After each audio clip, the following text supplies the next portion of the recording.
नमस्कार। कार्यक्रम सीधा कुरा जनतासँग हेर्नको निमित्त न्यूज 24 टेलिभिजन हेरेर बसिरहनुभएका सम्पूर्ण दर्शक महानुभावहरूलाई स्वागत छ। म वीरेन्द्र जैरो। मान्छेलाई नियन्त्रणमा लिएर लाठीले हिर्काई चिरपटले थिलो पारी भाला र खुँडाले पटक पटक प्रहार गरेर इटा भट्टामा जिउँदो पोलेर हत्या गर्नेहरूलाई रिहा गर्न आज शेरबहादुर देउबा, पुष्पकमल दाहाल प्रचण्ड, माधव कुमार नेपाल एकै कित्तामा उभिएका छन्।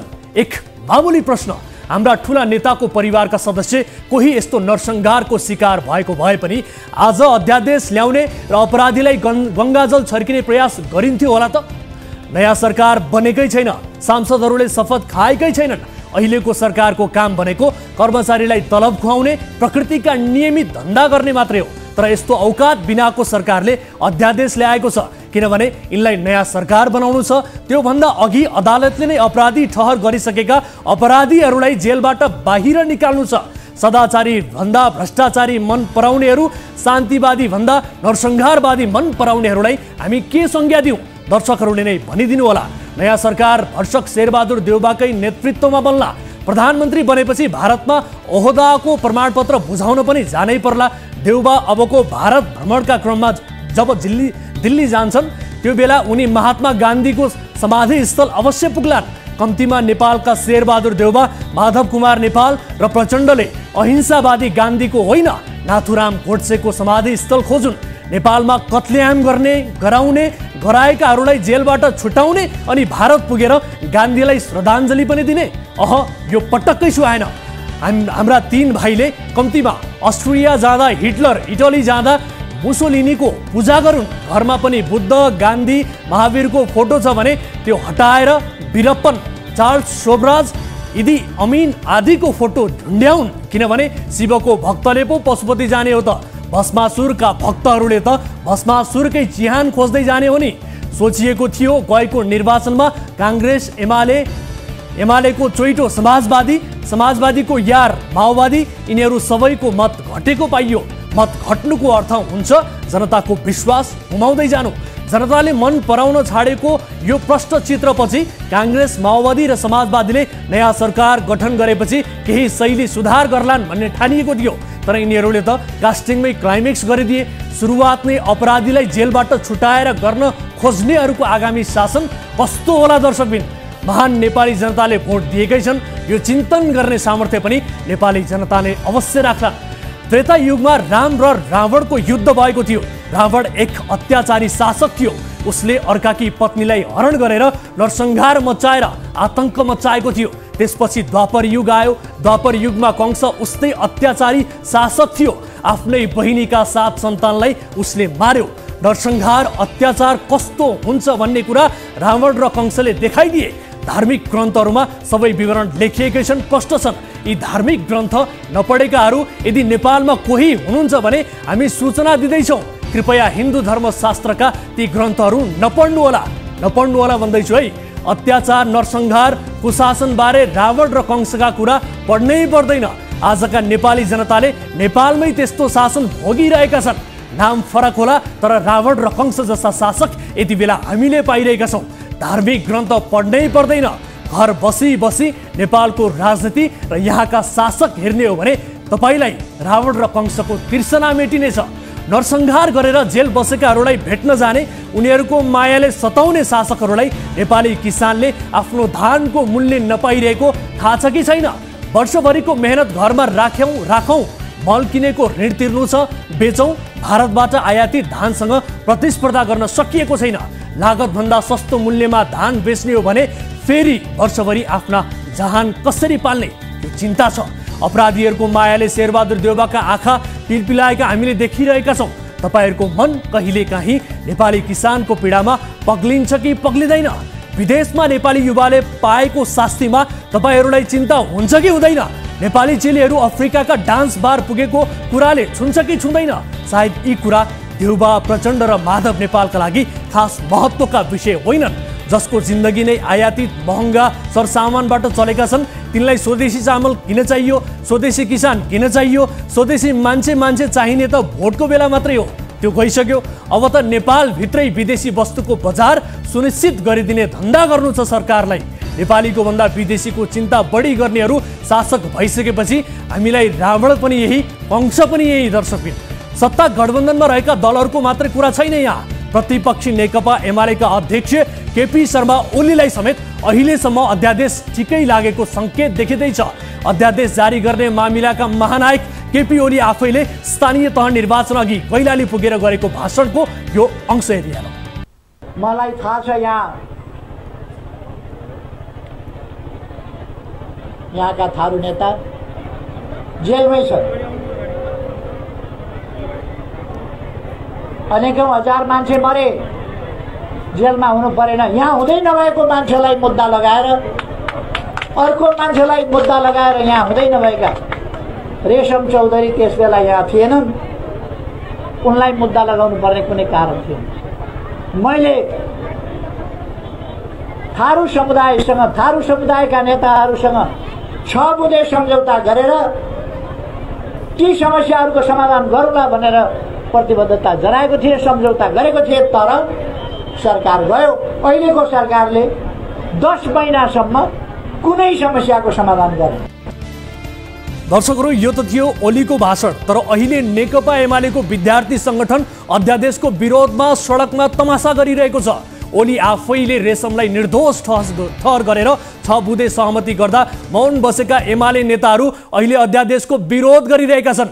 यो देशमा हवाई जहाज, cement, rod, CCTV footage, 70 crore, Lalita निवासको जग्गा सबै बचाउन सक्नेहरूलाई लाज पचाउन कुनै ठुलो कुरा भएन। आउनुहोस् सुरु गरौँ जनताको चासो, गुनासो र प्रश्न सहितको विशेष कार्यक्रम सीधा कुरा जनतासँग।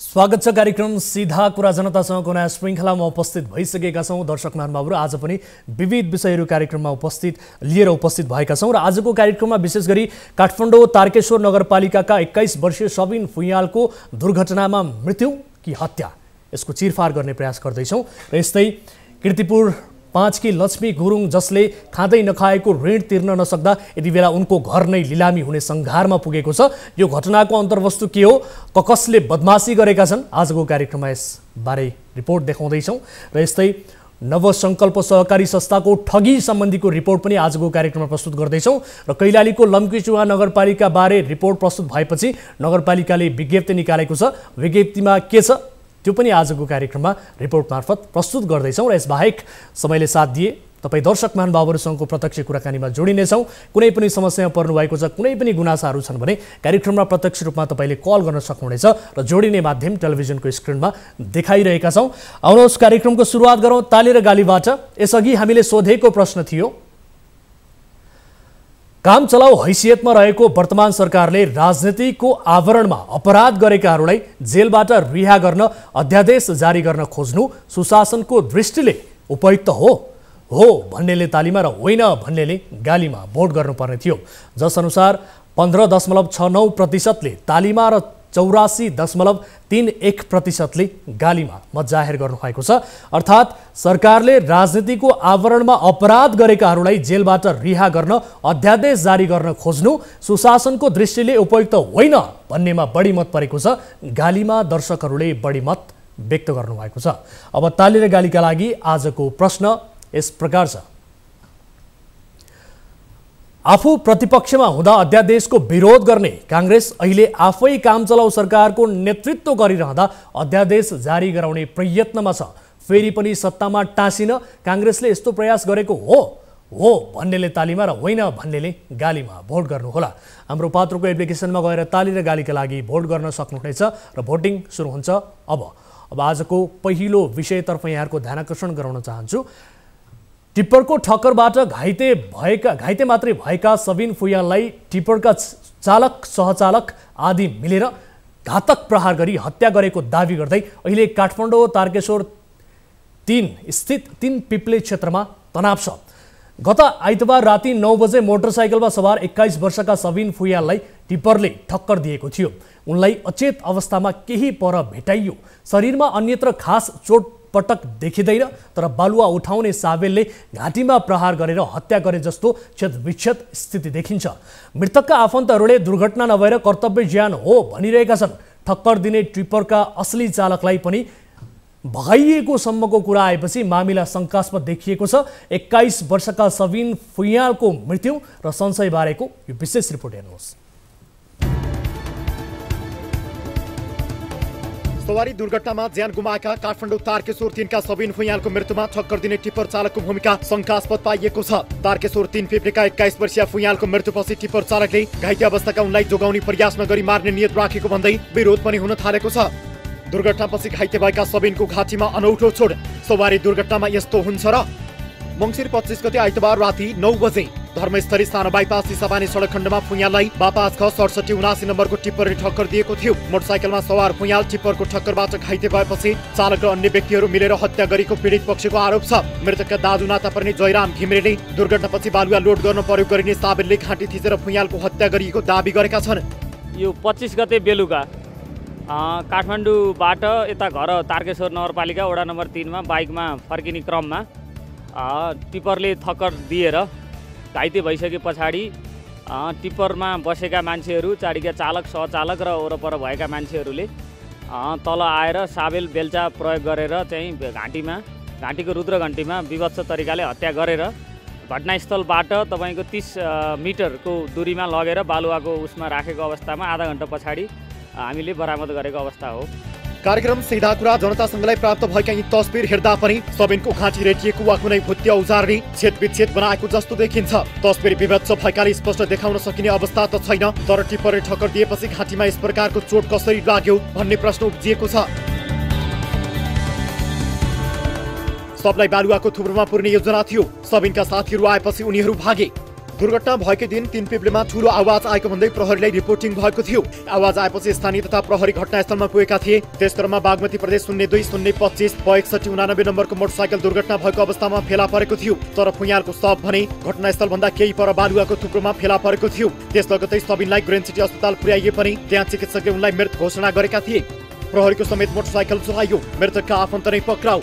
मृतक पक्ष तथा स्थानीयले उनको हत्या नै भएको दाबी गर्दै आरोपितलाई कारबाही गर्नुपर्ने माग राखेका छन्। सोमबार साँझ पीडित पक्षले 3 फेब्रुअरी स्थित प्रहरी कार्यालय नै घेराउ गरे। आक्रोशित समूहले प्रहरीको मोटरसाइकल समेत जलाइदिए। उनीहरूले महालक्ष्मी एन्ड बलामी डिपोका 4वटा टिप्परमा समेत क्षति पुर्याएका छन्। यही डिपोका टिप्पर चालक र सहचालकले सबिनको ज्यान लिएको आरोप आफन्तले लगाएका छन्। प्रहरीको मोटरसाइकल जलाउने र महालक्ष्मी एन्ड बलामी डिपोका 4वटा टिप्परमा क्षति पुर्याउने मृतकका आफन्त 10 जनालाई प्रहरीले नियन्त्रणमा लिएको छ। प्रहरीले विकास फुयाल, राधेश्याम फुयाल, रस्तानु लामा, सन्तोष अर्याल, पवन गजुरेल, प्रकाश फुयाल, प्रकाश अर्याल, जीवन तामाङ र रामशरण राईलाई पक्राउ गरेको छ। पक्राउ पर्नेहरूमध्ये केही सबिनलाई दुर्घटनास्थलबाट उठाएर अस्पताल पुर्याउनेहरू समेत छन्।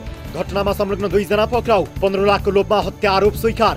प्रहरी वृत्त बालाजुले हत्यामा संलग्न आरोपमा शिवजी विक र विमल बलामीलाई पक्राउ गरेको छ। सुरुवातमा पक्राउ परेका शिवले फुयालको हत्या गरेको स्वीकार गरेको बताइएको छ। तर उनले आफूलाई टिप्पर धनी विमल बलामीले 15 लाख नगद दिने लोभ देखाएपछि टिप्पर आफैले चलाएको बयान दिएका थिए। यस्तो बयानपछि मंगलबार बिहान प्रहरीले टिप्पर धनी विमललाई पनि पक्राउ गरेको छ। तर वडा नम्बर 3 का अध्यक्ष परशुराम फुयालका अनुसार टिप्पर चलाउने वास्तविक चालक अहिले फरार छन्। नक्कली चालक खडा गरेर विषयलाई मोड्न खोजिएको शंका वडा अध्यक्ष अर्यालले पनि गरेका छन्। घटना चाहिँ सवारी दुर्घटना सँगसँगै हैसियत भएको वा कर्तव्य भएको भन्ने हामीले चाहिँ उ गरेका छौँ होइन।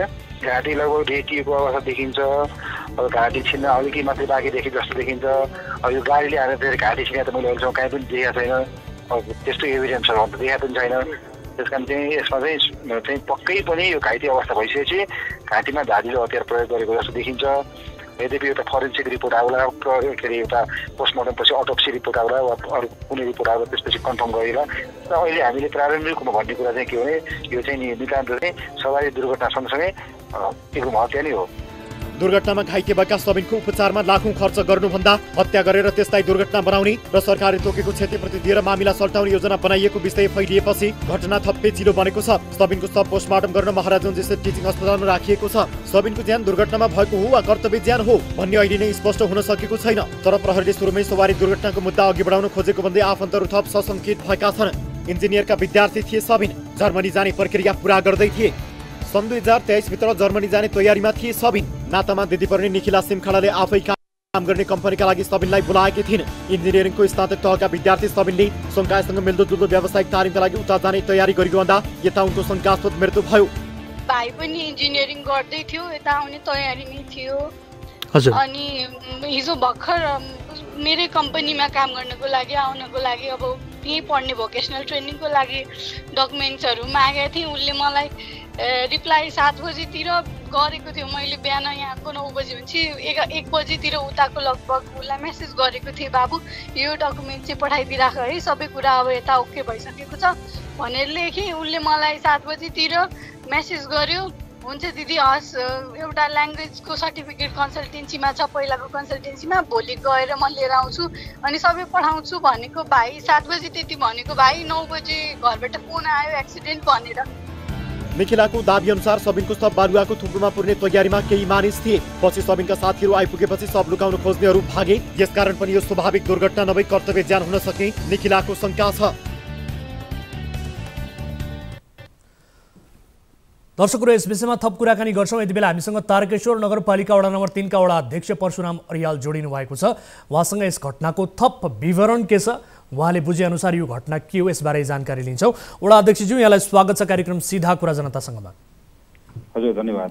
हुन त हामीले यहाँले बोलेको केही अंश रिपोर्टमा पनि समावेश गरेका छौँ र सँगसँगै प्रहरीको अनुसन्धानपछि घटनाको वास्तविकता बाहिर पक्कै पनि आउला होइन, तर दुर्घटनापछि जुन घाइते भएका सबिनको घाँटीमा अनौठो किसिमको चोट पनि देखिएको छ। अब तपाईँहरूले बुझेअनुसार सबिनको दुर्घटनामा मृत्यु भयो कि अथवा उनको योजनाबद्ध रूपमा चाहिँ हत्या गरियो? अब यसको अन्तिम टुङ्गो चाहिँ फरेन्सिक जाँचपछि होला पक्कै पनि। हामीले प्रारम्भिक रूपमा आम जनताले बुझ्ने गरी हेर्ने हो भने वा हाम्रो आँखाले देख्ने कुरा के हो भने यो चाहिँ खालि दुर्घटना मात्रै होइन, दुर्घटना सँगसँगै जोडिएको हत्या पनि हो भनेर हामीले प्रारम्भिक रूपमा अनुमान गरेका छौँ।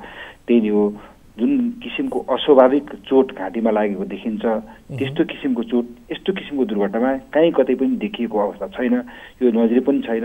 त्यसकारणले चाहिँ हाम्रो बुझाइ चाहिँ के हो भने यो चाहिँ दुर्घटना सँगसँगै नियोजित रूपमा यो हत्या नै हो। अहिलेसम्म अब 2 जना व्यक्तिहरूलाई प्रहरीले पक्राउ गरेको भन्ने खबर छ घटनामा संलग्न। त्यसमध्ये शिवजी विक भन्नेले चाहिँ सवारी धनी विमल बलामीले चाहिँ पैसाको लोभ देखाएर चाहिँ हत्या स्वीकार गर्न लगाएको र सोही कारण मैले स्वीकारेको भन्ने किसिमको जानकारी पनि आएको छ। यसबारे तपाईँलाई केही जानकारी छ? ठ्याक्कै तपाईँ एक्ज्याक्टली ठ्याक्कै पोइन्टमा आइपुग्नु भयो, धन्यवाद। हजुर, शिवजी विक भन्ने मान्छे चाहिँ सिन्धुली जिल्ला कमलामाई नगरपालिका वा गाउँपालिका मलाई थाहा भएन, त्यो वडा नम्बर 14 बस्ने र हाल काठमाडौँ जिल्लाको दक्षिणकाली नगरपालिका वडा नम्बर 3 चल्ना खेल बस्ने मान्छे हुँदो रहेछ। उहाँलाई चाहिँ यो डिपो धनी यो विमल बलामीले चाहिँ प्रलोभन दिएर चाहिँ तपाईँ चाहिँ 20-25 दिन बस्दैछ के ठिक हुन्छ, त्यसै तपाईँ बस्दिनुहोस् भनेर जुन किसिमको प्रलोभन दिएर 3,50,000 को 5 लाखमा डिल गर्दै गर्दै अन्त्यमा आएर 3,50,000 डिल भएर 3,50,000 को चेक दिएको कुरा त प्रहरीले पनि प्रमाणित गरिसक्नु भएको अवस्था छ। यद्यपि यो अनुसन्धानको क्रम नै छ। अहिले मैले धेरै बोलिराख्दाखेरि चाहिँ अनुसन्धानको प्रक्रिया पनि फेरि अवरुद्ध हुन सक्ला। त्यसकारण चाहिँ यो झलक्क हामीले यसरी हेर्दा प्रारम्भिक रूपमा हेर्दाखेरि पनि यसभित्र चाहिँ एकदमै नराम्रो कुराको गन्ध छ। त्यसकारणले चाहिँ हामीले के भन्छौँ भने हामी एकदम दोषी जो होस्, हत्यारा जो होस्, त्यो चाहिँ न्यायको कठघरामा आउनु पर्यो। यो हत्याको छानबिन यथाशीघ्र छिट्टो हुनु पर्यो र चाहिँ दोषीले कडाभन्दा कडा कारबाही पाउनु पर्यो, यो कुरा हो। भनेको शिवजी विक टिप्परका चालक थिएनन्, उनलाई चाहिँ अब बार्गेनिङ गरेर यो स्वीकार गर्न लगाइयो भन्ने कुरा हो। वास्तविक चालक चाहिँ को थिए खासमा? अब त्यहाँ वास्तविक चालक भने चाहिँ त्यहाँ अर्कै को बलामी शङ्कर बलामी भन्ने हुनुहुन्छ, त्यो यद्यपि अहिलेसम्म नियन्त्रणमा आउनुभएको छैन। अब सबै कुरा भन्दै गर्दाखेरि चाहिँ फेरि यो के अरे अनुसन्धानको प्रक्रिया पनि कतिपय कुरामा प्रहरी आफै पनि लागिरहेको छ। हजुर, जस वास्तविक हत्यारा अहिलेसम्म पत्ता लागेको छैन। विमल बलामी र निजका भाइ राहुल बलामी अहिले प्रहरीको कस्टडीमा हुनुहुन्छ, हिरासतमा हुनुहुन्छ। हजुर, सँगसँगै यो शिवजी विक भन्ने मान्छे हुनुहुन्छ। अन्य यसबाहेक वास्तविक चालक शङ्कर बलामी भन्नुभयो होइन? वास्तविक चालक र सहचालक फरार हुनुहुन्छ, उहाँहरूलाई छिटोभन्दा छिटो ल्याउनु पर्यो। नाम के भन्नुभएको थियो वास्तविक चालक र सहचालकको? एकपटक दोहोऱ्याइदिनुहोस् त। अब त्यहाँ शङ्कर बलामी भन्ने हजुर एकजना चालक भन्ने भन्नुभएको छ, अब हामीले पनि सुनिरहेछौँ। अनि सहचालकको नाम पनि थाहा पाउनु भएको छ? सहचालक एउटा डल्ले भनिने सुजन बलामी भन्ने भनिएको छ। सुरज बलामी, हजुर। उहाँहरूलाई चाहिँ यहाँ न्यायको कठघरामा ल्याउनु पर्यो। र अर्को थप कुरा चाहिँ के हो भनेदेखि प्रहरीले आफ्नो अनुसन्धानलाई तीव्र गतिमा गरेको छ। प्रशासनले पनि आफ्नै किसिमले एकदमै राम्रोसँगलाई सूक्ष्म र मिहिन ढङ्गले हेरेको छ, त्यसमा दुई मत छैन। यसको लागि हामीले प्रहरी र प्रशासनलाई धन्यवाद दिनुपर्छ। तर सँगसँगै हिजो जुन किसिमले चाहिँ एकातिर घटना त घट्यो, तर अर्कोतिर चाहिँ बेलुका फेरि साँझपख प्रहरी बिट अगाडि जुन किसिमको अराजक घटनाहरू घट्यो र त्यसको कारणले गर्दा अराजक घटना घटाउनेहरू चाहिँ भागे र केही निर्दोष मानिसहरू चाहिँ प्रहरी परिसरको नियन्त्रणमा हुनुहुन्छ, उहाँहरू पनि निशर्त रूपमा रिहा हुनु पर्यो भन्ने स्थानीयको माग छ, पीडित परिवारको माग छ। पीडित परिवारकै कोही पीडित परिवारकै दाजुभाइहरू त्यहाँ हुनुहुन्छ, उहाँहरू पनि निस्किनु पर्यो के। हजुर, जस्तो अब हामीले जानकारी प्राप्त गरे अनुसार प्रहरीले पनि अब यो धेरै झन्झट किन लिनु भन्ने उद्देश्यले चाहिँ सहजै रूपमा यो मुद्दालाई चाहिँ दुर्घटना हो, दुर्घटनाको मुद्दामा चाहिँ केन्द्रित गर्न खोजे जस्तो भन्ने किसिमको खबर पनि आइरहेको छ। पीडित पक्षले त्यो किसिमको आरोप पनि लगाइरहेको छ। तपाईँलाई त्यस्तो लाग्छ? यो कुरा त मलाई त्यस्तो लाग्दैन। हामीले चाहिँ के भन्छ भने यो खालि यो चाहिँ के भन्छ भने यो इन्टेन्डेड टाइपको हो होइन, त्यस कारण चाहिँ प्रहरीले त्यस्तो भनेको छैन है, नभनेको कुरालाई चाहिँ हामीले भन्नुहुन्न। यो इन्टेन्डेड टाइपको हो, यसमा चाहिँ सख्तभन्दा सख्त बढी कारवाही हुनुपर्छ। यो विशेष गरी कर्तव्य ज्यानसँग रिलेटेड कुरा हो नि, सवारी ज्यान मुद्दा छुट्टै कुरा भयो भने सवारी ज्यान मुद्दा सँगसँगै कर्तव्य ज्यान पनि हो भनेर हामीले चाहिँ भनिरहेका छौँ र प्रहरीले पनि त्यस किसिममा हामीलाई ठोस रूपमा सहयोग गरिरहनु भएको छ। हजुर, हाम्रो एउटै गुनासो के हो भने प्रहरीले जुन किसिमले हिजो बेलुका चाहिँ पीडित परिवारभित्रका कतिपय हामी 9-10 जना मान्छेहरूलाई हिरासतमा लिएको छ, उहाँहरूलाई निशर्त रूपमा चाहिँ छोडिदिनु भएको खण्डमा यो प्रक्रिया चाहिँ अझ सहज हुन्छ, यसको व्यवस्था पनि सजिलो हुन्छ र छिटोभन्दा छिटो हामी यो न्यायिक प्रक्रियालाई अगाडि बढाउन सक्छौँ भन्ने कुरा। अब यो घटनालाई विशेष गरी प्रत्यक्ष रूपमा देखेका, प्रत्यक्ष रूपमा यो घटनालाई बुझेका मान्छेहरू कोही सम्पर्कमा आउनु भएको छ? उहाँहरूले केही त्यस्तो किसिमको बयान अथवा केही त्यस्तो किसिमको क्लूहरू तपाईँहरूलाई दिनुभएको छ? अब धेरै मान्छेहरूले देख्नु भएको छ, सबको कति हेर्नु भएको छ, घटनास्थललाई नजिकबाट निहाल्नु भएको छ होइन।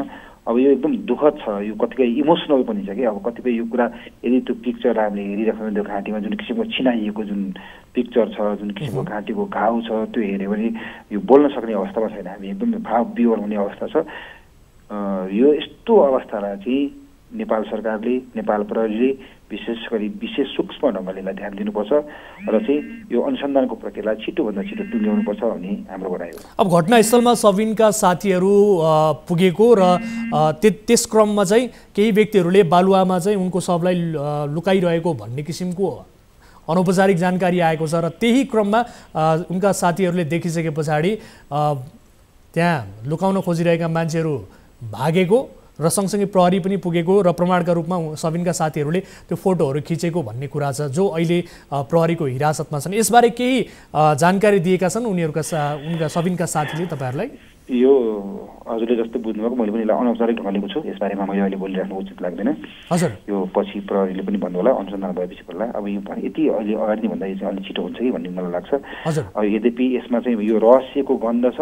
यो खालि मैले भने यो दुर्घटना मात्रै होइन, यो एक्सिडेन्ट मात्रै होइन, यो इन्सिडेन्ट पनि हो, यति चाहिँ म भन्न सक्छु। अनि अब विशेष गरी तपाईँहरूले पनि अब एक्सिडेन्ट नै हो भन्ने किसिमको दाबी गरिरहँदा, पीडित परिवारले पनि यही किसिमको दाबी गरिरहँदा दोस्रो पक्षको भनाइ चाहिँ अहिलेसम्म आएको छ कि छैन त? तपाईँहरूले सोध्नु भएको छ कि छैन त? दोस्रो पक्ष जसले अपराध गरेको छ उसले भन्छ र भने क्या, काहीँ संसारमा जसले अपराध कस्तो किसिमको आफ्नो प्रतिक्रिया, आफू निर्दोष हुँ भन्ने किसिमको दाबी त गर्छ नि, केही प्रतिक्रिया दिएको छ? त्यस्तो त हामीले मैले एउटा चाहिँ जनताको प्रतिनिधि भएको हिसाबले मैले चाहिँ सुनेको छैन, आम जनताको मुखबाट सुनेको छैन। त्यही सम्बन्धित गाउँपालिका वडा अध्यक्षज्यूसँग मेरो एकदम नजिकको पनि सम्बन्ध छ, त्यहाँबाट पनि सुनेको छैन। त्यस कारण चाहिँ अब यो चाहिँ फेरि तपाईँले यो अनुसन्धानको क्रममा हुने कुरा हो, अनुसन्धानपछि सबै कुरा खुल्छ। हस्, वडा अध्यक्षज्यू, यहाँलाई यो समय र संवादका लागि धेरै धेरै धन्यवाद दिन चाहन्छु। हस्, यहाँलाई पनि धेरै धेरै धन्यवाद छ। दर्शक महानुभावहरू, यो अत्यन्त दुःखद घटना छ र यो घटनालाई शङ्कास्पद रूपमा लिइएको छ, जसका कारण तारकेश्वर वडा नम्बर 3 क्षेत्र पनि यति बेला तनावग्रस्त बनेको अवस्था छ। प्रहरीले केहीलाई पक्राउ गरेको छ, घटनाको सूक्ष्म रूपमा अनुसन्धान गरिरहेको भनेर बताएको छ। हामी प्रहरीसँग पनि कुराकानी गर्न सक्थ्यौँ, तर प्रहरीले अनुसन्धान गरिरहेको भन्ने किसिमको अनौपचारिक रूपमै जानकारी दिएपछि प्रहरीसँग कुराकानी गर्न आवश्यक हामीले ठानेका छैनौँ। खैर, जनप्रतिनिधिले यसलाई कसरी बुझेका छन्, यस घटनाको वास्तविकता हामीले जान्ने बुझ्ने प्रयास गऱ्यौँ। अब अर्को विषयतर्फ यहाँहरूको ध्यानाकर्षण गराउन चाहन्छु। कीर्तिपुरमा रहेको नगाउँ बचत तथा ऋण सहकारी संस्थालाई वास्तविक ऋणी को हो भन्ने थाहा छ, तर त्यो सहकारी संस्था लक्ष्मी गुरुङको घर निल्न मुख बाएर बसेको छ। सहकारी पीडित र जालझेल गर्ने विनोद रायमाझी बीच प्रहरी कार्यालयमा छलफल नै भएको थियो। छलफलका क्रममा ऋण लिने वास्तविक ऋणी विनोद हुन् भन्ने कुरा सहकारीलाई थाहा थियो। 26 लाख मध्ये 4 लाख लक्ष्मी गुरुङले र बाँकी विनोदले तिर्ने मौखिक सहमति पनि भयो। अहिले विनोद रायमाझीले बेइमानी गरेका छन्। छोरा पनि बाबु विनोदकै गोद गएछन्। उनी पनि खाएको ऋण नतिर्ने बरु लक्ष्मीको परिवार सडकमै पुगोस् भनिरहेका छन्। मान्छेलाई सहकारीले कसरी सुकुम्बासी बनाउँछन् त, एक उदाहरण सहितको यो रिपोर्ट हेर्नुहोस्। नेपालीमा एउटा उखान छ, खाएको 20 पो लाग्छ, नखाएको के लाग्छ। तर कृतिपुर 5 की लक्ष्मी गुरुङले खाँदै नखाएको ऋण तिर्न नसक्दा उनको घर खाना स्थानीय नगाउँ बचत तथा ऋण सहकारी संस्थाले मुख बाएर बसेको छ। सहकारीले लिलामीको तयारी गरेपछि लक्ष्मी र उनको परिवारले आफ्नो सडकको बास देख्न थालिसकेका छन्। बहिनी म जाने उसको घरमा हामीले खाएको हो, हामी तिर्छौँ, तिमीमा जहाँसुकै जा, पुलिस केस गर या मिडिया जा, जहाँसुकै जा, हामीले खाएको हामीले तिर्नुहोस्। सहकारीको यातनाले लक्ष्मीका पति बिते, साक्षीले फसाएको दाबी। 2068 सालमा लक्ष्मीका पति बलबहादुरले सहकारीबाट 5 लाख ऋण लिएका थिए। ऋण लेनदेनका क्रममा सहकारीले ऋणीका परिवारका कसैसँग पनि छलफल गरेन। ऋणीको कारोबार हुँदा साक्षीका रूपमा विनोद रायमाझी उपस्थित थिए। रायमाझीकी जालजेलमा आफूहरू ऋणमा डुबेको दाबी गुरुङ परिवारले गरिरहेका छन्। त्यो बेला सुरुमा 5 लाख रुपियाँ निकालियो, पछि अरू पनि ऋण थपेर झिकियो।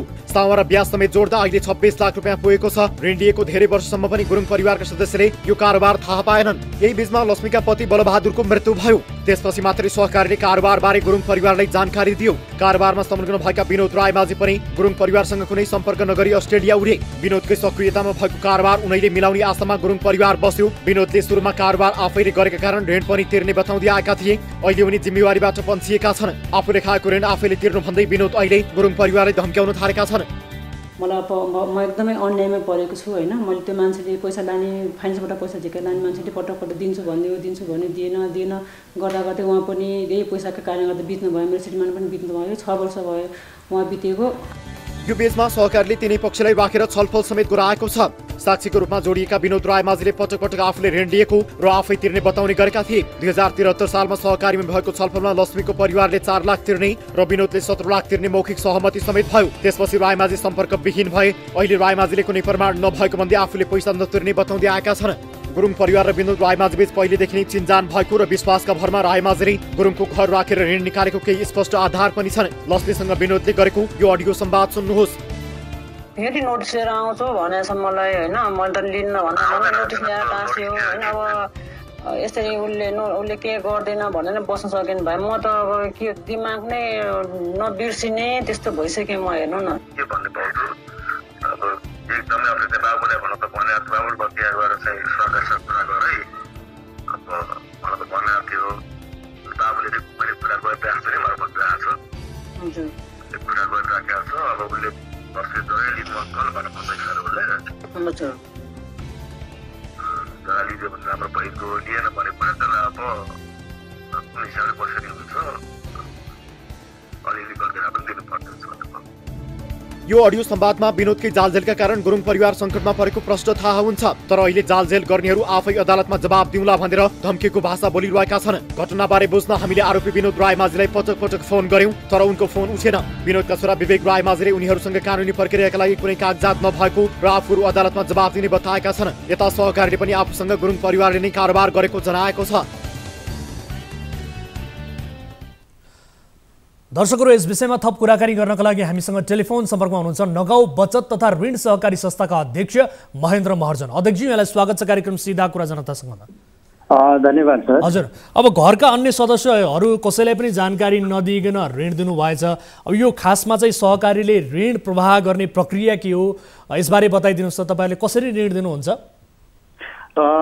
यो उहाँको सम्बन्धमा चाहिँ हामीले 2068 साल 1 महिना 13 गते चाहिँ हामीले उहाँको बलबाजीको नाममा भएको घरलाई धितो राखेर हामीले चाहिँ उहाँको व्यवसाय गर्नको लागि हामीले उहाँलाई सुरुमा 5 लाख रुपियाँ ऋण प्रदान गरे हो। त्यो गर्दै गर्दाखेरि हामीले चाहिँ उहाँको नामको हामीले सबै जुन प्रक्रिया पुर्याउनु पर्ने थियो प्रक्रियाहरू पुरा गरेरै हामीले चाहिँ घरका अन्य सदस्यहरूलाई जानकारी दिनुपर्ने खालको प्रावधान छ कि छैन, त्यो मापदण्ड छ कि छैन? उहाँलाई मात्रै, उहाँ एकजना मात्रै आएर ऋण लिन मिल्ने हो कि अथवा घरका अरू सदस्यहरूलाई पनि थाहा हुनुपर्छ होला नि त? के हो यो खास? होइन सर, यो सम्बन्धमा हामीले उहाँहरूलाई मौखिक रूपमा र हामीले जानकारी पनि गराएका थियौँ।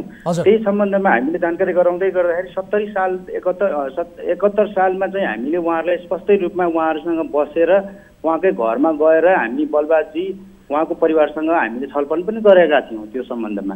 होइन, तपाईँहरूले ऋण दिने बखतको कुरा गर्दैछु म। एकजना साक्षी लिएर आउनुभयो बलबहादुरजीले, उहाँलाई तपाईँले ऋण दिनुभयो। बलबहादुरजीको परिवारको कुनै पनि मान्छेलाई तपाईँहरूले सोध्नुभयो भने त्यो सम्बन्धमा हामीले उहाँलाई बुझ्दाखेरि उहाँलाई बलबाजीलाई बुझ्दै गर्दाखेरि बलबाजीले चाहिँ हाम्रो एका घरको परिवारको उहाँ नै हो भनेर चाहिँ हामीलाई प्रमाणहरू दिनुभएको थियो। के प्रमाण? कारणले गर्दाखेरि हामीले चाहिँ त्यति उसमा पनि गइएन। सर हेर्नुहोस् है, सावा र ब्याज समेत जोड्दाखेरि अहिले 26 लाख रुपैयाँ समथिङ पुगिसकेको छ। अब ऋण लिएको धेरै वर्षसम्म पनि तपाईँले गुरुङ परिवारका सदस्यहरूले चाहिँ यो कारोबारबारे थाहा नपाएको भनेर हामीलाई प्रतिक्रिया दिएका छन्। अब तपाईँहरूले पनि त धेरै ढिलो गरी खबर गर्नुभएछ नि त पीडित परिवारलाई। यसमा चाहिँ हामीले उहाँसँग बसेर 2073 सालमै उहाँहरूको घरमा गएर उहाँहरू बलबाजी हुँदाखेरि उहाँ जिउँदै हुँदाखेरि उहाँहरू परिवारमै राखेर हामीले चाहिँ उहाँहरूसँग पुरै यो लोनको ऋणको सम्बन्धमा हामीले पुरै जानकारी गराएका छौँ सर। त्यो जानकारी गराउँदै गर्दाखेरि उहाँहरूले चाहिँ अहिले जुन लक्ष्मी गुरुङजीले उहाँले अहिले जुन भन्दै हुनुहुन्छ मैले खाएको ऋण होइन, उहाँहरूको कारोबारको बिचको उहाँहरू आफै मिलाउनु पर्छ भनेर उहाँ त्यो बेलादेखि पञ्चायतै जानुभएको थियो। सर सुन्नुहोस् न, 2068 सालमा तपाईँहरूले चाहिँ बलबहादुरजीलाई 5 लाख रुपैयाँ ऋण दिनुभएछ होइन? हजुर। त्यस पछाडि फेरि पनि उहाँले निकाल्नु भयो होला, फेरि पनि निकाल्नु भयो होला। यो 26 लाख चाहिँ कसरी पुग्यो यसबारे स्पष्ट रूपमा बताउनुहोस् तपाईँलाई। 2068 सालमा हामीले उहाँलाई 5 लाख दिँदै गर्दाखेरि 70 सालसम्म आउँदाखेरि उहाँ एउटा राम्रो क्लाइन्ट्सको रूपमा हामीसँग प्रस्तुत हुनुभयो, किनकि उहाँको व्यवसाय थियो र हामीसँग ऋण लिएको ऋणहरू हाम्रो समयमा चाहिँ उहाँले ब्याज र सामासहित तिर्दै जानुभयो। त्यो कारणले गर्दाखेरि फेरि हामीले उहाँसँग माग गरेको ऋणलाई चाहिँ हामीले पुनः स्टडी गरेर उहाँलाई चाहिँ माग चाहिँ हामीले 5 लाख रुपियाँ अर्को थप गऱ्यौँ। सो थप गर्दै गर्दाखेरि तपाईँको 71 सालसम्म आउँदाखेरि उहाँको 17,50,000मा हामीले चाहिँ उहाँलाई लोन चाहिँ हामीले सेन्सन गरेर पास गरिदियौँ। त्यो पछि चाहिँ उहाँहरूले यो तिर्ने बेलामा झन्डै 72 सालसम्म उहाँहरूको राम्रोसँग कारोबार थियो। उहाँले चाहिँ हामीलाई नियमित रूपमा किस्ता बुझाउनु हुन्थ्यो र उहाँको व्यवसाय पनि राम्रो छ भन्ने चाहिँ हामीले स्टडी अनुसार गर्दै गइरहेका थियौँ। तर 81 उहाँको निधनपछि 81 उहाँहरूको जुन बलबाजी र विनोद रायमाझीको बिचको जुन एउटा सहमतिलाई चाहिँ उहाँहरूले विनोद रायमाझीबाट चाहिँ त्यति पहल कदम नभएको देखिन आएको छ। सर हेर्नुहोस् है, ऋण लिने वास्तविक ऋणी विनोद रायमाझी हुन् नि होइन? यो कुरा त तपाईँहरूलाई पनि थाहा छ नि होइन? होइन सर, अब हामीले ऋण चाहिँ हामीले उहाँको सम्पत्ति राखेर उहाँको घर राख्दै गर्दाखेरि ऋणी त तपाईँको बलबाजी नै हो नि त। तर साक्षीको हिसाबले विनोद रायमाझीले तिर्छु भन्ने कुराको सबै कुराको सहमति तपाईँहरूलाई गरेको तिनै पक्षबीच छलफल भएको कुरा हुँदाहुँदै अहिले लक्ष्मी गुरुङको घर निलामी गर्ने तयारीमा तपाईँहरू हुनुहुन्छ भनेपछि यो त अन्याय भयो नि त एक हिसाबले। तपाईँहरूले वास्तविक होइन सर, यो अन्याय भन्दा नि हामीले उहाँलाई पटक पटक जानकारी गराउँदाखेरि पनि उहाँले सधैँ चाहिँ विनोद रायमाझीलाई मात्रै तेर्साइ दिइराख्नु भयो। विनोद रायमाझीले नै खाएको लोन, विनोद रायमाझीले नै गरेको व्यापार व्यवसाय बिग्रेको कारणले गर्दाखेरि उहाँले नै तिर्छु भन्दै गर्दाखेरि हामी त्रिपक्षीय रूपमा चाहिँ हाम्रो पहली कदमबाट चाहिँ हामीले त्रिपक्षीय रूपमा चाहिँ हामीले वार्ता गर्दै गर्दाखेरि त्यो वार्ताको बिचमा पनि 73को अन्तिमतिर 74को वैशाख महिनातिर विनोद रायमाझीले चाहिँ 17.5 लाखमा चाहिँ 5 लाख रुपियाँ बलबाजीकोबाट चलाएको र बाँकी 12.5 लाख रुपियाँ व्यवसाय गर्दाखेरि हामी व्यवसायमा बिग्रौँ। अब एउटा पार्टनरसिपमा गर्दाखेरि पार्टनरसिप बिग्रेको कारणले गर्दाखेरि उहाँहरूलाई हामी समस्यामा राख्दैनौँ। यो 12.5 लाख रुपियाँको जिम्मेवारी चाहिँ हामी आफै म लगायत मेरो परिवारले चाहिँ जिम्मेवारी बोक्दै यसलाई चाहिँ पहली ऋण चाहिँ चुक्ता गर्ने चाहिँ उहाँले कमिटमेन्ट गर्नुभएको थियो। 2073 सालमा भएको कमिटमेन्टदेखि उहाँले नियमित रूपमा हामीले बलबाजीलाई विनोद रायमाझीलाई नियमित रूपमा सम्पर्क गर्दै गर्दाखेरि उहाँको हरेक पल्ट चाहिँ यो ऋणको बारेमा उहाँलाई जानकारी नगराउनुहोस्, किनकि उहाँहरूको अब घरमूल्य नै बितिसक्नु भएको कारणले गर्दाखेरि फेरि उहाँहरूलाई चाहिँ एकदम एउटा मानसिक तनाव होला। यो सम्बन्धमा म आफैले र मेरो परिवारले नै आफैले चाहिँ यो ऋण सम्बन्धमा चाहिँ हामी बसेर सहमति गरेर तपाईँहरूबाट चाहिँ छुटकारा पाउने दिलाउँछौँ भन्ने उहाँले बारम्बार कमिटमेन्ट गर्दै गर्दाखेरि हामीले उहाँलाई चाहिँ बारम्बार भेट्यौँ पनि र उहाँसँग बारम्बार छलफल हुँदाखेरि पनि उहाँको भनाइ चाहिँ सधैँ चाहिँ एउटै हुन्थ्यो यो ऋणको सम्बन्धमा मैले बोक्नुपर्छ, मैले नै तिर्छु, यो ऋण चाहिँ मैले पनि खाएको हो भन्ने मात्रै आइराख्यो, तर उहाँबाट चाहिँ पैसा आएको कहिले पनि देखिएन। वास्तविक रूपमा चाहिँ विनोदले त्यसो भनिसकेपछि अब लक्ष्मी गुरुङलाई किन न्याक्नु पर्यो त? उहाँको घर चाहिँ किन लागिरहनु भएको छ सर? अब हामीले उहाँलाई वास्तविक रूपमा भएको प्रहरीमै गएर उहाँले छलफल गरेको, कमिटमेन्ट गरेको, तिर्छु भनेर भनिसके पछाडि अझ तपाईँले 12 लाख भन्नुभएको छ। हामीलाई जानकारी प्राप्त अनुसार 4 लाख रुपैयाँ चाहिँ लक्ष्मीले तिर्ने र विनोदले चाहिँ 17 लाख रुपैयाँ तिर्ने किसिमको सहमति नै भएको कुरासम्मको जानकारी हामीलाई छ भनेपछि त्यो त तपाईँहरूलाई पनि थाहा छ नि त। भनेपछि वास्तविक पीडित को भयो त भन्नुहोस् त? होइन, यो सम्बन्धमा कस्तो छ भने अब उहाँहरूलाई हामीले सुरुदेखि नै ताकेता गर्दाखेरि उहाँहरू हाम्रो सम्पर्कमा आउनु भएन। विनोद बलबहादुरजीको परिवार उहाँहरूको हाम्रो सम्पर्कमा आउनु भएन। उहाँले सधैँ चाहिँ विनोद रायमाझीलाई मात्रै पन्छाइराख्नु भयो। तर हामीले हाम्रो कदम त हामीले एउटा पहल कदम गर्दाखेरि त हामीले त सुरुमा त ऋणीसँग पो छलफल गर्नु पर्यो नि। त्यो पछि हामीले चाहिँ उहाँसँग रिलेटेड जो जमानी बस्नुभएको छ उहाँहरूलाई हामीले बोलाउने हो, पत्र काटेर या चाहिँ हामीले मौखिक रूपमा उहाँहरूसँग जानकारी लिने हो। तर अब के गर्नुहुन्छ? ल, सहकारीलाई थाहा छ यो पैसा विनोदले चलाएका छन्, उनले तिर्छु पनि भनेका छन् होइन? अब तपाईँहरू के गर्नुहुन्छ? लक्ष्मीकै घर चाहिँ तपाईँहरू लिलाम गर्नुहुन्छ कि अथवा अरू केही उपाय पनि छ? ल भन्नुहोस्। यो सम्बन्धमा अस्ति पनि उहाँहरूसँग छलफल भइसकेछ। अब उहाँहरूले चाहिँ इन्टरनल रूपमा उहाँहरूको बिचको कारोबारको सम्बन्धमा पहिला स्पष्ट पारिदिनुहोस्, किनकि विनोद रायमाझी र हिजो बलबहादुरजीको बिचमा चाहिँ के कस्तो सहमति भएर उहाँहरूले व्यापार व्यवसाय गर्नुभयो यसलाई चाहिँ त्यो कुरा त ऋण तपाईँको सहकारीबाट केका लागि ऋण निकालेको, कति ऋण निकालेको भन्नेसम्मको जानकारी परिवारका अन्य सदस्यलाई थाहा छैन। अब मान्छे मरेर गइसके भनेपछि त यो त बडो विडम्बनाको विषय हो। उहाँहरूलाई कसरी जानकारी हुन्छ केका लागि लिएको, के प्रयोजनका लागि लिएको भन्ने जानकारी नै छैन नि उहाँहरूलाई। धेरै पछि मात्र तपाईँले जब जानकारी दिनुभयो त्यसपछि नै थाहा भयो सर? सर, यो कुरा हामीले उहाँहरूलाई मौखिक रूपमा अघि पनि मैले भने 73 सालदेखि हामीले उहाँको घरमै गएर उहाँको परिवारसँग बसेर हामीले चाहिँ बारम्बार उहाँहरूलाई चाहिँ यो ऋणको सम्बन्धमा पुरै स्पष्ट रूपमा हामीले जानकारी गराइरहेका थियौँ। अहिले पनि गराइरहेका छौँ र पहिलादेखि पनि हामीले त्यही पहल कदमी चलाउँदै गर्दाखेरि पनि उहाँहरूले अहिले जुन कुरा बोल्दै हुनुहुन्छ लक्ष्मी गुरुङजीले चाहिँ हामीले लोन खाएको होइन, यो ऋण चाहिँ हिजो उहाँहरू दुईजना बसेर चाहिँ लिनुभएको, उहाँहरू आफै तिर्नुपर्छ भन्ने पहिलादेखि नै उहाँहरूको एउटै वास्तविकता त्यही हो नि त। उहाँहरूले त्यो पैसा लिएको पनि थाहा छैन, अनि त्यस पछाडि के प्रयोजनका लागि प्रयोग भयो भन्ने पनि थाहा छैन। पैसा विनोदले चलाएका छन् भनेपछि उहाँहरूले दिने जवाब के हुन्छ त? हामीले चलाएका हौँ, हामी तिर्छौँ भन्ने त उहाँहरूको कुरै रहँदैन नि, त्यो त स्वाभाविक रूपमा रहँदैन। अब एउटा प्रश्न के छ भने नि, जस्तो अब यो घटना हेर्ने हो भने तपाईँहरूले पनि बताए अनुसार विनोदले चाहिँ आपराधिक रूपमा चाहिँ विश्वासघात गरे जस्तो देखिन्छ। पहिला तिर्छु भन्ने, अहिले आएर मलाई मतलब छैन, अदालत गए जाऊ, म तिर्दिनँ, मैले लिएको होइनसम्म भन्ने खालका जुन किसिमका अभिव्यक्तिहरू आइरहेका छन्, यो हेर्दाखेरि त उहाँले विश्वासघात गरे जस्तो देखिन्छ। यो विश्वासघात विरुद्ध चाहिँ सहकारी पनि जान सक्छ कि सक्दैन? उहाँ विरुद्ध मुद्दा हाल्न सक्नुहुन्छ तपाईँहरू? यो सम्बन्धमा त अब हाम्रो पनि कानुनी पहल अनुसार हामीले पनि के कसरी सहयोग गर्न सकिन्छ, हामीले लक्ष्मी गुरुङजीलाई कहिले पनि हामीले चाहिँ सहयोग नगर्ने भावना हामीले उहाँलाई कहिले पनि गरेका छैनौँ। र अहिले पनि अस्ति पनि उहाँहरूको जुन पुलिस केस भयो, यो यही केसमा चाहिँ हुँदै गर्दाखेरि प्रहरीसम्म पुग्दाखेरि पनि उहाँहरूलाई हामीले कमिटमेन्ट गरेका छौँ, तपाईँहरूलाई चाहिने सहयोगको लागि हामी अगाडि नै छौँ, जुन बेला पनि हामी सहयोगको लागि तयारी छौँ। र घर लिलामी गर्ने सम्बन्धमा अहिलेको कन्डिसनमा यो मुद्दा मामिलामा गइसकेपछि अब केही समय हामी पनि कानुनी रूपमा चाहिँ कुन पहल कदमबाट जाने भन्ने चिज हाम्रो नि कानुनी सल्लाहकारहरूबाट हामीले त्यही अनुसार अगाडि बढ्छौँ सर। ल, ठिक छ, त्यो अनुसार अगाडि बढ्नु होला। तर तपाईँहरूले मौखिक रूपमा अहिलेका लागि घर लिलामी गर्ने मौखिक रूपमा सूचना दिनुभएको छ। पछि अब यो महिनापछि त तपाईँहरू सम्भवतः पत्रै पठाउनुहुन्छ होला, त्यसो चाहिँ नगरिदिनु होला है सर। कानुनी प्रक्रिया अनुसार गएर वास्तविक पीडितको हो त्यो पहिचान गरेर तपाईँहरूले आफ्नो भूमिका निर्वाह गरिदिनु होला भन्ने हामी आग्रह गर्न चाहन्छौँ पीडित परिवारको तर्फबाट। जो वास्तविक रूपमा पीडित हो त्यसको पहिचान गरिदिनु होला। अहिलेका लागि तपाईँहरूले पनि अब कानुनी परामर्श गरेर यो विषयलाई टुङ्ग्याउने तर्फ लाग्नु होला, न कि पत्र पठाएर लिलामी नै गर्ने खालको यो एक्सनमा चाहिँ तपाईँहरू जानुहुन्न भन्ने किसिमको अपेक्षा कम्तीमा हामीले गरेका छौँ। यो विषयलाई गम्भीरताका साथ फलोअप गर्छौँ। सबैले जानकारीका लागि धन्यवाद सर।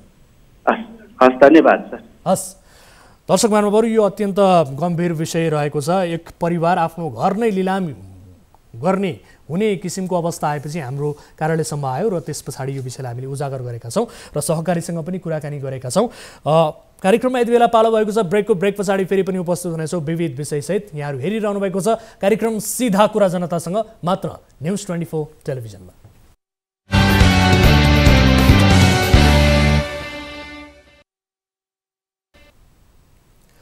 ब्रेकपछि स्वागत छ दर्शकहरू कार्यक्रम सीधा कुरा जनतासँगमा। आम नागरिकका चासो गुनासो र प्रश्नहरूलाई समेट्दै ती विषयको समाधान खोज्ने यस कार्यक्रममा निरन्तर हामीहरू विभिन्न किसिमका विषयहरू उजागर गरिरहेका छौँ। र अब अर्को विषय, विवादै विवादमा मुछिएकी कैलाली लम्कीचुवा नगरपालिकाकी मेयर सुशीला शाहीले सप्रमाण प्रकट भएका उनका अनियमित क्रियाकलापलाई ढाकछोप गर्न मिडियाले कपोकल्पित समाचार प्रसारण गरेको दावी गरेकी छिन्।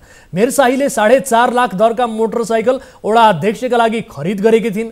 वडा अध्यक्षहरूले नै यो जानकारी दिएका थिए। केहीले विलासी मोटरसाइकल फिर्ता पनि गरे। तर मेयर शाहीले यो कुरालाई पत्रकारको कल्पनाको उपज हो भनेकी छन्। वारुण यन्त्रको श्रेणी, नगरपालिकाको ट्र्याक्टर आफ्नो घर बनाउन दुरुपयोग गरिएको सप्रमाण हामीले प्रसारण गरेका थियौँ। यो कुरामा चाहिँ उनले भूल भएको भन्दै पुनः गल्ती नदोहोर्याउने बताएकी छन्। मेयर शाहीले हाम्रा टिभी जर्नलिस्ट विरुद्ध पनि आधारहीन लालसना लगाएकी छन्। हेरौँ यो फलोअप रिपोर्ट। आफ्नो पारिवारिक व्यापार बढाउन नगरपालिकाको बजेट दुरुपयोगमा मुछिएकी कैलाली लम्कीचुवा नगरपालिकाकी मेयर सुशीला शाहीले आफ्नो घर निर्माणमा नगरपालिकाको स्रोत साधन दुरुपयोग घटनामा कमजोरी भएको स्वीकार गर्दै फेरि त्यस्ता घटना नदोहोर्याउने प्रतिबद्धता जनाएकी छिन्। यमाहा मोटरसाइकलको आफ्नो निजी सोरुमको व्यापार वृद्धि गर्न वडा अध्यक्षहरूको जानकारी बिना नै 4.5 लाख दरका मोटरसाइकलहरू खरिद गरेको र नगरपालिकाको स्रोत साधन निजी घर निर्माणमा दुरुपयोग गरेको मामिला कार्यक्रम सीधा कुरा जनतासँगबाट सार्वजनिक भएपछि मेयर शाहीले आपत्ति जनाउँदै आएकी थिइन्। लम्कीचुवा नगरपालिकाले गरिरहेको अनियमित कार्यहरूको रिपोर्टिङ गर्ने कैलालीका टिभी जर्नलिस्ट खेम ढुङ्गानामाथि समेत लाञ्छना लगाउँदै मेयर शाहीले सोमबार विज्ञप्ति जारी गरेकी छिन्। विज्ञप्तिमा शाहीले आफू निर्माणाधीन घरतर्फ जाने बाटोमा हिँडिरहेको अवस्थामा बिना जानकारी गलत मनसायले भिडियो खिच्ने गतिविधि गरिरहेको र उक्त कार्य रोक्नको लागि मैले बारम्बार अनुरोध गरे तापनि पत्रकार भनिएका खेम ढुङ्गानाबाट उक्त गतिविधि गरिरहेको र पछि प्रका मोतीपुरलाई जानकारी गराएको भन्ने दावी गर्दै विज्ञप्तिमा उल्लेख गरेकी छिन्। उनले लेखेको विज्ञप्तिको यो अंश हेर्नुहोस्।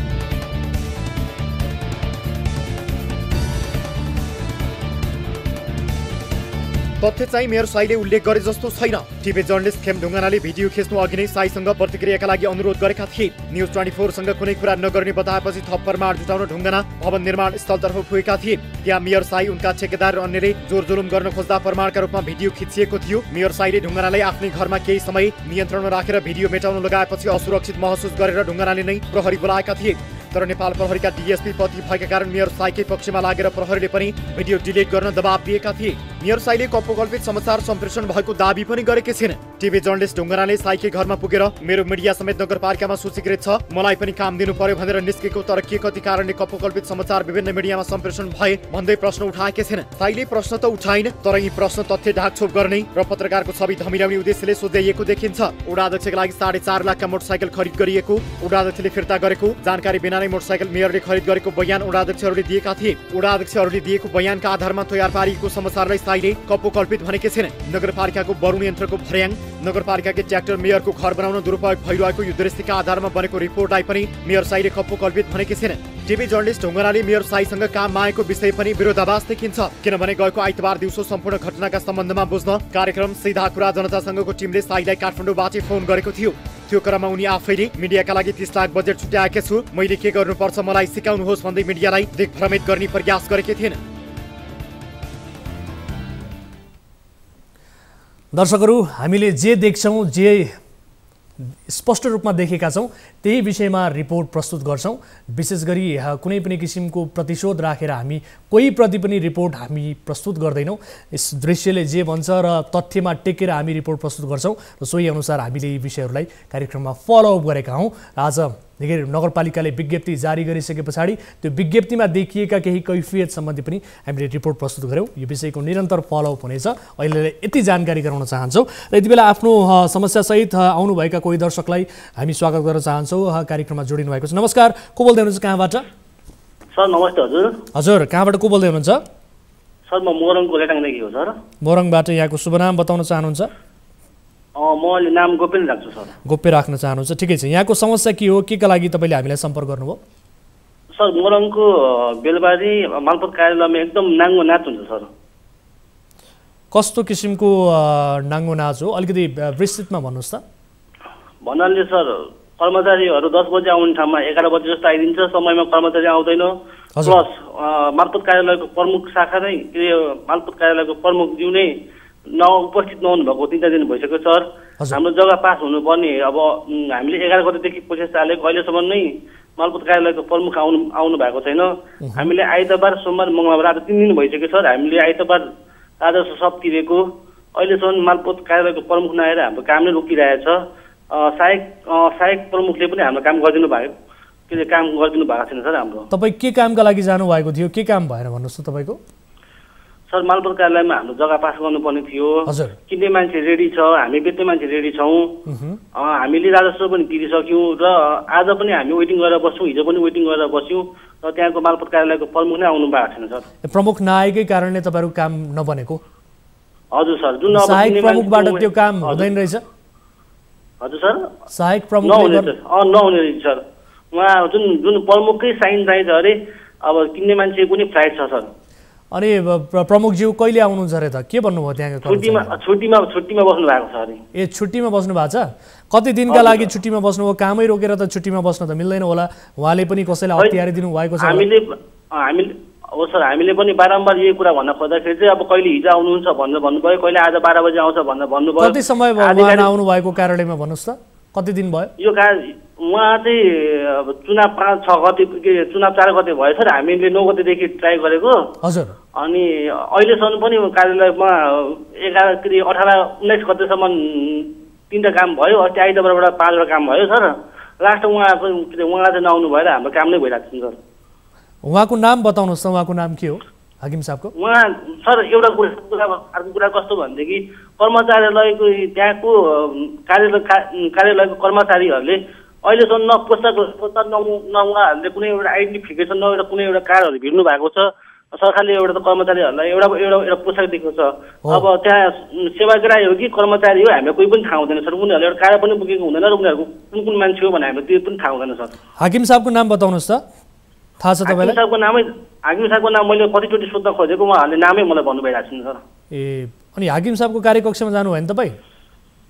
त्यहाँसम्म हामी पुग्नै सकेन सर। हामीले सिधै भनेको आइतबारको दिन सर हामीले के अरे राजस्व तिरियो सर। हजुर। राजस्व तिरिसकेर सबैतिर काम भइसक्यो, सिर्फ हाटमा आएर तपाईँहरूको कामै भएको छैन भनेर तपाईँहरूको काम रोकिरहेको छ भनेर मेरो मत होइन सर। कयौँ मान्छेहरूको यहाँ काम नै भइरहेको छैन सर।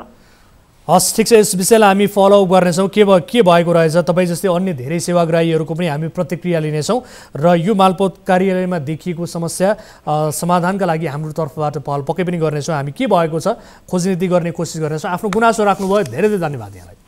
हस् सर, थ्याङ्क यू सर। दर्शक महानुभावहरू, देशका विभिन्न ठाउँमा रहेका मालपोत कार्यालयका बारेमा गुनासो आइरहन्छन्, तर कहिले पनि मालपोत कार्यालयमा सुधार भएका कुराहरू बिरलै सुन्न पाइन्छ। अत्यन्त धेरै व्यथिति हुने ठाउँमध्येको कार्यालयमध्येको एउटा मालपोत कार्यालय पनि हो र यो मालपोत कार्यालयमा हाम्रो निगरानी रहनेछ भन्दै अर्को विषयतर्फ यहाँको ध्यान आकर्षण गराउन चाहन्छु। यो ठग सहकारी सम्बन्धीको प्रसङ्ग रहेको छ। काठमाडौँको बानेश्वरमा रहेको नवसङ्कल्प सहकारी संस्थाका सञ्चालकहरू बचतकर्ताको करोडौँ रकम कुम्ल्याएर फरार भएका छन्। यो संस्थाका अध्यक्ष चाहिँ राजु श्रेष्ठ नामका व्यक्ति हुन्। अन्य सञ्चालक पनि फरार भएका छन्। जनताबाट सङ्कलन गरेको रकम लिएर फरार हुनेहरू विरुद्ध पीडितहरू उजुरी लिएर प्रहरीमा पनि पुगेका छन्। करोडौँ खाएर भागेकाहरूलाई पानी मुनि लुकेको भए पनि पक्राउ गर्छौँ भनेर प्रहरीले आश्वस्त पार्नुपर्ने हो, तर प्रहरीले भनेको छ ती मानिसहरू कहाँ लुकेका छन् पत्ता लगाएर हामीलाई भन्नु, पक्राउ गर्न आइदिउला। नवसङ्कल्पको बैमानी सम्बन्धी यो रिपोर्ट अबको क्रममा। न्यून आय भएका व्यक्ति तथा व्यवसायीहरूले सङ्कटको बेलाका लागि भनेर सहकारी संस्थामा रकम बचत गरेका हुन्छन्, तर तिनै बचतकर्ताको रकम हिनामिना गर्दै सहकारीका सञ्चालकहरू रातारात मालामाल बन्ने अनि गरिबको चाहिँ बेल्लीबाज हुने क्रम बढ्दो छ। पछिल्लो पटक काठमाडौँको बानेश्वरमा रहेको नवसङ्कल्प बचत तथा ऋण सहकारी संस्थाको बदमाशीको मामला सतहमा आएको छ। बचतकर्ताहरू आइतबार न्युज 24 टेलिभिजनको कार्यालयमा आएर सहकारी संस्थाका सञ्चालकहरूको बदमाशीको भण्डाफोर गरेका छन्। 3 वर्ष खाता खोलिएको थियो सर। अरू बेला पनि ऋणहरू ल्याउने चलाउने चलिरहेको थियो। जब फागुनदेखि मेरो अर्को एउटा खाता 4 लाखवाला मेसुर भएर पनि त्यो पैसा नदिएपछि मलाई पनि डर लागेर बन्द गर्न गएको। 5% काट्छु भनेर त्यो पनि बन्द गर्दा पनि दिन्छु भन्दा भन्दै मलाई भदौ असोजसम्म झुलायो, त्यसपछि चाहिँ असोजपछि त फरारै भइहाल्यो। यहाँ 3टा फिक्समा छ, सानी फुच्चीको बाल बचतको फिक्समा नि छ, अनि साइल दिदीको नि फिक्समा छ, अनि माइल दिदीको नि फिक्समा छ 1 लाख। माइल दिदीको 1 लाख फिक्समा, साइल दिदीको 50,000 र सानी 8 वर्ष फुच्चीको 30,000 फिक्समा छ। र यो 5वटा पासबुक गरेर 2,41,000 छ। सहकारी संस्थाका अध्यक्ष राजु श्रेष्ठले दैनिक 1,000 बचत गर्नेलाई वार्षिक 50,000 बोनस दिने प्रलोभन देखाएपछि झण्डै 300 बचतकर्ताहरूले यो सहकारीमा बचत गरेका छन्। तर तिनै बचतकर्ताबाट उठाएको 5.5 करोड रकम ठगेर अहिले अध्यक्ष श्रेष्ठ नै टाप कसेका छन्। अध्यक्षसँगै पूर्णबहादुर थापा मगर, निरज श्रेष्ठ, नातिकाजी श्रेष्ठ, भरत श्रेष्ठ लगायतका सहकारीका पदाधिकारीहरू फरार भएका छन्। उनीहरू सबै फरार भएपछि बचतकर्ताहरू कहिले प्रहरी प्रशासन त कहिले सहकारी विभाग धाउँदा धाउँदा हैरान भइसकेका छन्।